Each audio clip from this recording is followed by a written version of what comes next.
Un Français sur 4 seulement est conscient des dangers de l'alcool pendant la grossesse. Dans ce journal, le témoignage d'un père dont l'enfant est atteint du syndrome d'alcoolisation fœtale. Et notre invité, le docteur Alexandre Baguet, chef du service addictologie du CHU de Rouen. Seul un Français sur 4 est conscient des risques de boire de l'alcool pendant la grossesse. Pourtant, chaque année, 8000 enfants sont victimes de séquelles de l'alcoolisation fœtale. Alors, parmi les symptômes, retard de croissance, difficultés d'apprentissage, troubles du comportement, l'association Vivre avec le SAF, le syndrome d'alcoolisation fœtale, mène depuis 2012 un combat pour informer les futures mamans. Norbert Busson est membre de cette association et papa d'une petite fille victime de ce symptôme. Il a accepté de témoigner pour alerter. L'opinion reportage d'Emmanuel Darcel et Karima Saïdi. Bisous. Comment ça a été la journée? C'est très bien. Très bien. Chaque jour, c'est le même rituel. Maëva rentre de l'école et son père est là pour l'accueillir et s'occuper d'elle. Tu coupes trop petit ou tu veux que je coupe encore? Tu veux couper toi-même? Un père particulièrement attentif car la petite fille de 8 ans souffre depuis sa naissance du SAF, le syndrome d'alcoolisation fœtale. L'enfant a des lésions au cerveau dues à la consommation d'alcool pendant la grossesse. Elle est courageuse, elle est volontaire, elle est demandeuse, elle est sportive. Mais les lésions cérébrales qui sont irréversibles, on ne peut pas les remplacer. Maëva, quand elle est à la maison, c'est Maëva. Quand elle est à l'école, c'est une autre personne. Là, elle se rebelle, les traits caractéristiques du SAF sortent. Le stress, le côté un petit peu agressif, le côté de ne pas être sociable aussi.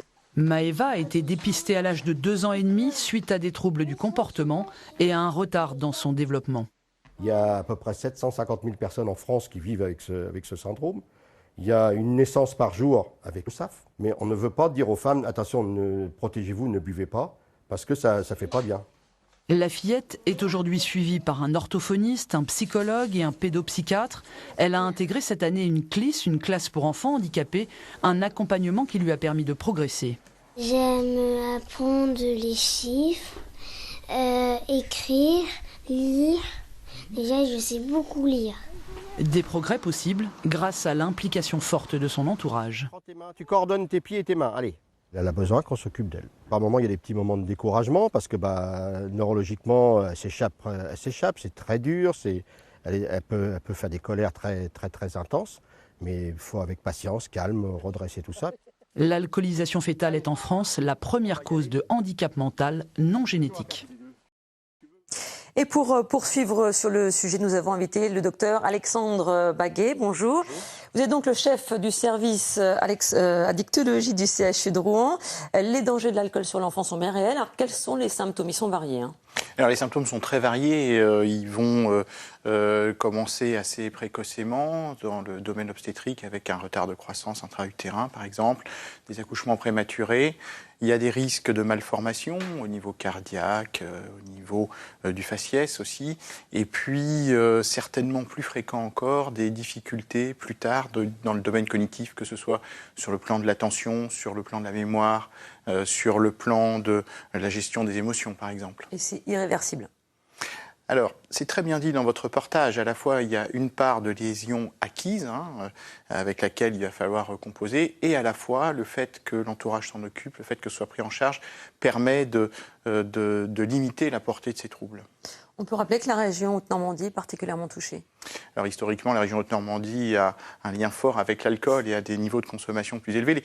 Les très récentes enquêtes semblent montrer qu'on rentre un peu plus dans le rang par rapport au niveau national, mais à confirmer évidemment dans la durée.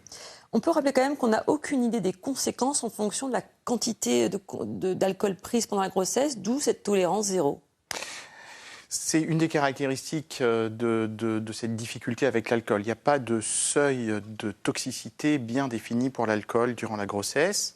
Et donc, effectivement, toute consommation entraîne potentiellement des effets négatifs sur l'enfant à naître. À la fois, on a quand même pu démontrer un certain lien entre la dose d'alcool consommée et les effets sur le fœtus à venir. Et donc, il est bien clair que plus la consommation est basse, moins les risques sont élevés, évidemment. C'est pas facile à diagnostiquer, d'où ces diagnostics souvent tardifs. C'est très difficile à diagnostiquer parce qu'effectivement, entre ce qui se passe durant la grossesse et les effets que l'on mesure des fois plusieurs années après, le lien ne se fait pas toujours. Alors, il y a les cas très typiques à la naissance, qui sont vraiment les vrais syndromes d'alcoolisation fœtale, et puis toutes les difficultés d'apprentissage que l'on peut observer parfois isolées en termes de symptômes liés à l'alcool, elles apparaissent que plus tard, et donc c'est difficile parfois de faire le lien, effectivement. Comment ça se fait, à votre avis, que seul un Français sur 4 soit conscient des dangers de l'alcool pendant la grossesse ? L'alcool a une image très complexe dans la population générale. À la fois, on nous dit que l'excès d'alcool est mauvais pour la santé, mais on oublie de dire que parfois juste l'alcool est mauvais pour la santé. Et à la fois, bien entendu, toute consommation d'alcool n'entraîne pas des drames absolus non plus. Donc, avec un effet aussi intéressant à la consommation d'alcool, évidemment. Donc voilà, je crois que les choses sont difficiles à positionner. La place de l'alcool, comment est-ce qu'on se positionne par rapport à l'alcool, quelle image on en a, souvent c'est assez tranché. Et la mesure qui serait nécessaire est difficile à trouver parfois. On va essayer de positiver pour terminer en quelques mots. Visiblement, les femmes quand même peuvent être aidées pendant la grossesse pour arrêter. Oui, il est vraiment important de préciser que toute diminution de la consommation d'alcool durant la grossesse apporte un bénéfice potentiel. Donc il faut vraiment garder ça à l'esprit, il n'est jamais trop tard, et même ce qui pourrait sembler être des petites avancées peuvent avoir des effets intéressants. Donc il ne faut pas hésiter à venir se faire aider si on est en difficulté, ou aussi en parler à son entourage, parce que la pression de l'entourage est parfois un petit peu forte. Allez, un petit verre, on a le droit. Voilà, je crois que c'est quelque chose qui concerne non seulement la maman, mais aussi l'entourage. Alexandre Baguet, merci beaucoup d'avoir répondu à ces questions, cette question justement très préoccupante. Merci.